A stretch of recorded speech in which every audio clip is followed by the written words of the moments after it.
Kalgora est planteur de café et de cacao.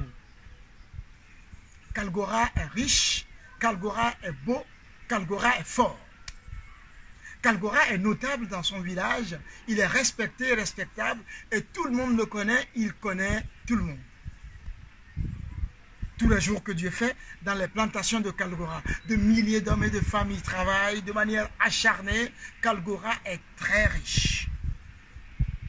Mais chose bizarre, chose curieuse, Kalgora, malgré sa richesse, malgré sa beauté, malgré sa force, est resté célibataire toutes ces années.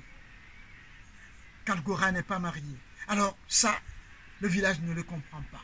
Il est riche, il est beau, il est fort, mais qu'est-ce qui lui manque? Mais pourquoi ne se marie-t-il pas? A-t-il un problème?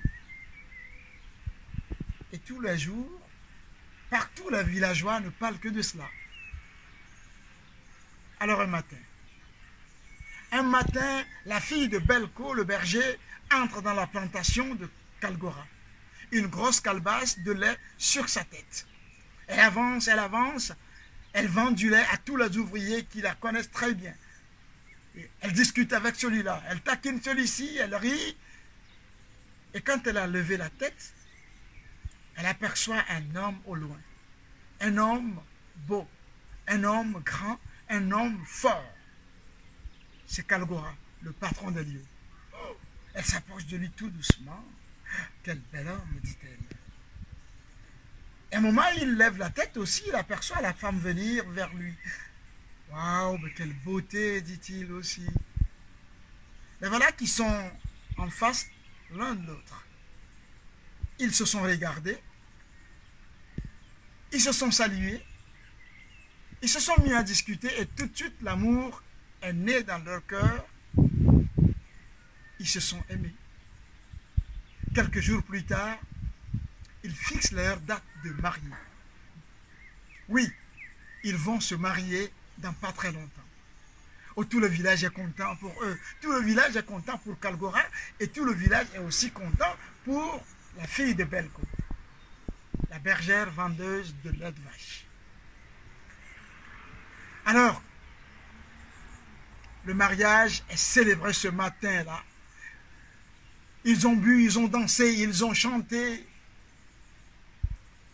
Et dans la nuit, Kalgora, dans leur chambre de mariée, dit alors à sa femme, « Vois-tu, je sais que tu es étonné comme tout le village, que je sois riche, que je sois beau, que je sois fort, mais que je ne sois pas marié pendant tout ce temps.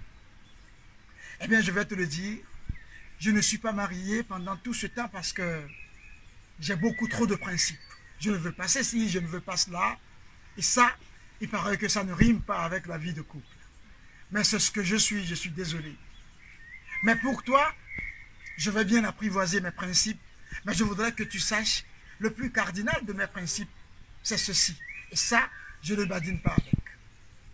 Alors je t'écoute, dit-elle. Alors voilà, prête-moi tes oreilles et écoute-moi bien. Le plus cardinal, comme je le disais, tu ne dois prendre aucune décision concernant notre maison sans m'avoir averti. C'est tout, a-t-elle dit. Oui, c'est tout. Eh bien, il n'y a pas de problème, dit-elle. Je vais essayer, je vais tâcher de respecter tes principes. Nous allons vivre heureux. Et effectivement, les jours passent, des nuits passent, des années passent, ils vivent heureux. Un matin, Kalgora dit à sa femme qu'il a un petit voyage à faire et qu'il reviendra 3 jours après. Il prépare ses affaires, il monte sur son cheval et il se tourne et il lui dit encore à sa femme, n'oublie pas le principe le plus cardinal. Tu ne dois jamais prendre une décision concernant ma maison sans m'avoir averti. La femme souhaite bon voyage à son homme et le voilà parti sur son cheval. Mais la même nuit, au milieu de la nuit justement, depuis sa chambre, la femme de Kalgora entend quelqu'un toquer au portail, très fort. Eh bien, elle se réveille. Mais qu'est-ce que je dois faire? Mon mari n'est pas là. Dois-je sortir? Qu'est-ce que je dois faire? Mais ça toquait avec insistance tellement qu'elle a décidé d'aller voir ce qui se passait. Alors elle quitte sa chambre. Elle traverse toute la cour et la voilà au portail. Et là, elle est en face d'un homme. un chasseur mordu par un serpent très venimeux. Elle accueille le chasseur dans sa maison. Elle soigne sa blessure. Elle lui donne à manger, elle lui donne à boire, et elle lui donne même des vivres. Et elle lui souhaite au revoir, elle lui dit au revoir, bon voyage vers chez lui. Et elle lui dit, mon mari n'est pas là, s'il était là, il allait te donner plus. Mais je suis désolé. Le chasseur remercie la femme de Kalgora et il repart chez lui bien content. 2 jours plus tard, Kalgora revient de son voyage. Et comme les seigneurs ont deux oreilles partout, Kalgora aura appris que sa femme a ouvert la porte de sa maison à un inconnu et qu'elle lui aurait même donné des vivres. Kalgora est en colère. La femme l'accueille avec tout le charme qu'elle a, mais lui, il réserve un accueil très froid à cette femme et il lui dit, écoute femme, tu as désobéi à mes principes. Tu as accueilli un homme ici, tu lui as même donné à manger et à boire sans mon consentement. Mais tu n'étais pas là, mais oui, je sais, je n'étais pas là. Mais je te l'avais dit, tu es prévenu, tu vas ramasser tes affaires et tu vas retourner chez tes parents. Le mariage est fini. La femme est effondrée. Alors elle dit à son homme, d'accord, j'ai désobéi, je vais rentrer chez mes parents, tant pis pour moi. Mais je voudrais que tu m'accordes une faveur. De partager ce dernier dîner de ce soir avec moi, et le lendemain matin, je peux partir. Kalgora accepte. Alors sa femme entre en cuisine. Elle s'active. Elle prépare un très beau repas. Le préféré de Kalgora. Elle dresse la table et invite son homme. Et voilà qui ensemble mangent. Et pendant qu'il mangeait, Kalgora regarde sa femme et il lui dit, écoute femme, nous allons nous séparer aujourd'hui, mais nous avons vécu heureux, nous avons vécu un amour très beau et très pur. Alors, voici ce qu'on va faire. Au nom de l'amour qui a existé entre nous, avant de partir de chez moi, regarde dans l'immensité de cette maison et pars avec ce que tu aimes le plus. La femme remercie chaleureusement son homme et ils ont continué par manger. Et quand ils ont fini de manger, elle a débarrassé. Elle est allée dans sa chambre préparer ses affaires. Elle a sorti ses affaires qu'elle a installées dans un chariot attelé à un cheval. Elle voulait partir cette nuit-là. Elle ne voulait pas supporter de rester là jusqu'au lendemain. Et quand elle a fini d'installer ses affaires dans le chariot, elle revient comme pour dire au revoir à son homme. Mais là, elle le trouve endormi. Devrait-elle partir, le laisser là? Est-ce qu'elle devrait le réveiller? Elle ne sait pas trop. Alors, elle prend son mari dans ses bras.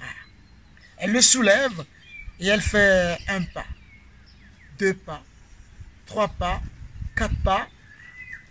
Elle l'installe dans le chariot. Elle monte sur son cheval et et voilà qui part au galop, vers le village de ses parents.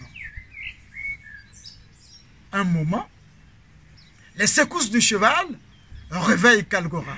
Il voit le ciel et les étoiles défiler sous ses yeux. Il comprend qu'il n'est pas dans sa chambre couchée. Il reconnaît aussi le cheval. Alors il crie très fort, stop! Le cheval reconnaît la voix de son maître et s'arrête net. Kalgora sort du chariot. Il empoigne sa femme avec colère. Il dit, mais attends.